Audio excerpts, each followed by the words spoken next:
दोस्तों कहानी शुरू होती है और हम झोपड़ीलाल को देखते हैं जो कि एक न्यूज रिपोर्टर है और अपनी पत्नी डायना के साथ रशिया में रहता है। हम देखते हैं कि वो और उसकी पत्नी पिछले 2 सालों से बच्चा पैदा करने की कोशिश कर रहे हैं, लेकिन झोपड़ीलाल की पिचकारी में इतना दम ही नहीं था कि वो डायना की गुफा में अपना सफेद खून पहुंचा सके। अब इससे परेशान होकर झोपड़ीलाल एक थेरेपिस्ट के पास जाता है, जहाँ पर थेरेपिस्ट उससे उसकी सेक्स लाइफ के बारे में पूछती है। इस पर झोपड़ीलाल उसे कहता है कि मैं तो अपनी पत्नी को हर रात को घोड़ी बना देता हूँ, लेकिन मेरी पत्नी है कि प्रेग्नेंट होती ही नहीं। हमने तो छत पर, सड़क पर, पहाड़ों पर, यहाँ तक कि गाड़ी में भी मजदूरी करके देख लिया, लेकिन उसका कोई रिजल्ट नहीं मिला। अब ये सुनकर थेरेपिस्ट उसे कहती है कि तुम्हें बहुत ही जल्द गुड न्यूज मिलने वाली है, इसलिए संभल कर रहना। अब झोपड़ीलाल उसकी ये बात समझ नहीं पाता और चुपचाप वहाँ से चला जाता है। फिर काम पर जाते वक्त वो अपने एक दोस्त को फोन करता है जो कि एक वकील था। झोपड़ीलाल जब उसे बताता है कि उनका कोई बच्चा नहीं हो रहा, तो इस पर उसका दोस्त कहता है कि मेरी भी 2 बेटियां हैं और अब हम एक बेटे के लिए ट्राई कर रहे हैं, लेकिन वो हो नहीं पा रहा। इसके बाद झोपड़ीलाल अपने ऑफिस पहुंचता है और अपने काम पर लग जाता है। दूसरी तरफ डायना एक आर्ट एग्जीबिशन में होती है, जहां पर उसकी बनाई हुई पेंटिंग्स डिस्प्ले की गई थी। तभी डायना झोपड़ीलाल को फोन करती है और कहती है कि तुम कहां पर हो, जिस पर झोपड़ीलाल कहता है कि मैं रास्ते में हूं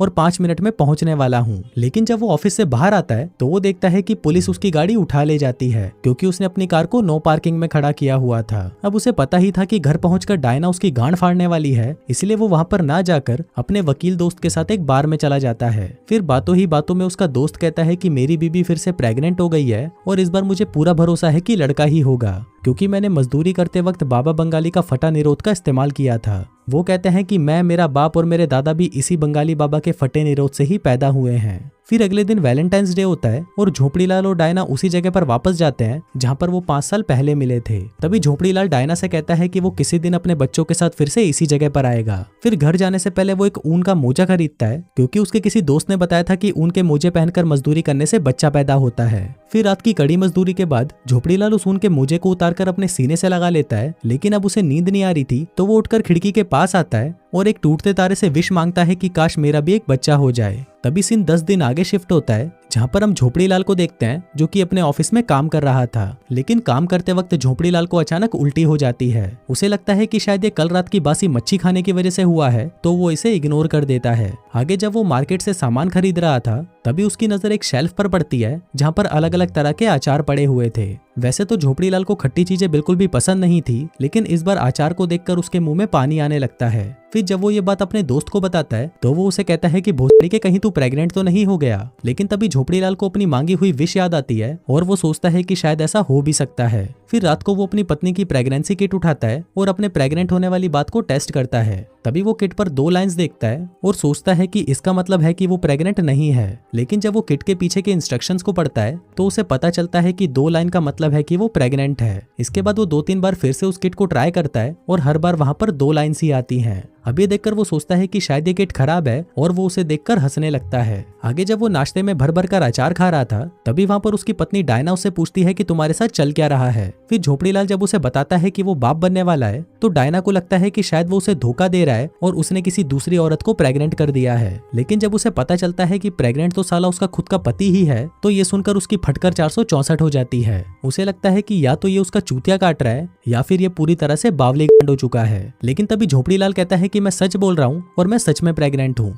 अब ये सुनकर डायना को गुस्सा आ जाता है और वो वहां से चली जाती है। उसी शाम झोपड़ीलाल के माँ बाप और उसका दोस्त का परिवार सभी साथ में डिनर करने के लिए उसके घर पर आते हैं। तभी मौका देखकर झोपड़ीलाल उनसे कहता है कि वो प्रेग्नेंट है। अभी सुनकर सभी शॉक्ड हो जाते हैं और तभी उसे समझाने लगते हैं कि भोसड़ी के ऐसा कभी हो ही नहीं सकता। अभी सुनकर झोपड़ीलाल गुस्से में वहां से चला जाता है। तभी उसका बाप उसकी माँ पर गुस्सा करने लगता है और उसे कहता है कि ये सब तुम्हारी प्रेगनेंसी में मीठा खाने की वजह से हुआ है और अब देखो तुम्हारा बेटा भी मीठा बन चुका है। फिर अगले दिन झोपड़ीलाल प्रेगनेंसी की एक किताब उठाता है और उससे खुद के लक्षणों को मिलाने लगता है, जिसके बाद वो सारा हिसाब लगाता है और एज्यूम करता है कि उसका बच्चा अक्टूबर तक तो पैदा हो जाना चाहिए। जिसके बाद वो सिगरेट पीना छोड़ देता है और दबाकर खट्टा खाने लगता है। अब धीरे धीरे वक्त बीतता है और हम देखते हैं कि अब डायना भी अपने पति की प्रेगनेंसी को अपना लेती है और उसका ख्याल रखना शुरू कर देती है। हम देखते हैं कि प्रेग्नेंट होने के 4 महीने बाद झोपड़ीलाल का पेट बढ़ने लगता है, जिसके बाद से वो रोज प्रेगनेंसी क्लास में जाने लगता है। लेकिन वहां पर वो ऐसा दिखाता है कि वो वहां पर अपनी पत्नी के साथ आया है। उसके घर वालों को तो उसकी प्रेगनेंसी के बारे में पता था, लेकिन बाहर के लोगों से वो ये बात छुपा कर रखता था।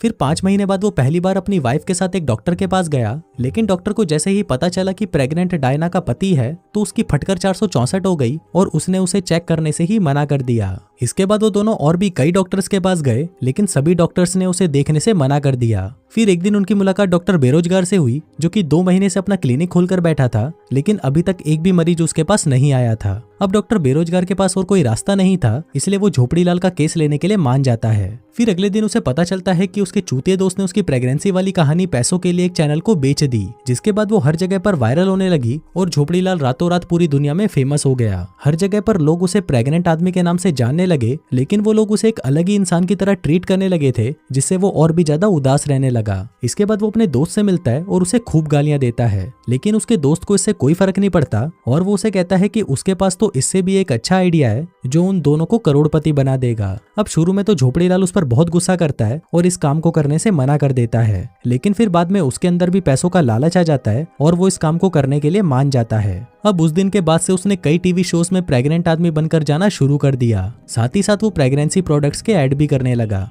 अब देखते ही देखते वो इतना ज्यादा पॉपुलर हो गया कि वो जहाँ पर भी जाता मीडिया वाले उसका पीछा करने लगते। फिर एक दिन जब वो एक रेस्टोरेंट में था, तभी एक गे कपल उसके पास आता है। दरअसल वो ये जानना चाहते थे कि एक मर्द प्रेग्नेंट कैसे हो सकता है, पर झोपड़ीलाल को इसका कोई अंदाजा नहीं था, लेकिन फिर भी वो उन्हें सलाह देता है कि मजदूरी करते वक्त ऊन के मोजे पहन लेना। फिर अगली बार डॉक्टर के पास जाने पर उन्हें पता चलता है कि उनका एक बेटा होने वाला है। फिर वहां से बाहर आते ही रिपोर्टर्स उसे फिर से घेर लेते हैं, लेकिन इस बार झोपड़ीलाल उसके सवालों में इतना पागल हो जाता है कि उसे पता ही नहीं चलता कि उसकी पत्नी तो पीछे ही रह गई है। हम देखते हैं कि झोपड़ीलाल जब से फेमस हुआ है, उसने पहले की तरह डायना से प्यार करना बंद कर दिया है। फिर कुछ दिनों बाद झोपड़ीलाल को उसका एक शो भी मिल जाता है, जिसमें वो दूसरी औरतों को एक बेहतर माँ बनने की सलाह दिया करता था। अब धीरे धीरे जितना ज्यादा वो बिजी होने लगा, उतना ही ज्यादा वो अपने परिवार और पत्नी से दूर होता चला गया। उधर घर पर डायना झोपड़ीलाल को ये सब बंद करके एक आम जिंदगी जीने को कहती है, लेकिन झोपड़ीलाल उसे कहता है कि चुप कर भोसड़ी। फिर एक दिन एक इंटरव्यू के बाद जब झोपड़ीलाल अपने घर पर वापस आता है, तो वो देखता है कि डायना उसका घर छोड़कर जा चुकी है। अब ये देखकर वो बहुत निराश होता है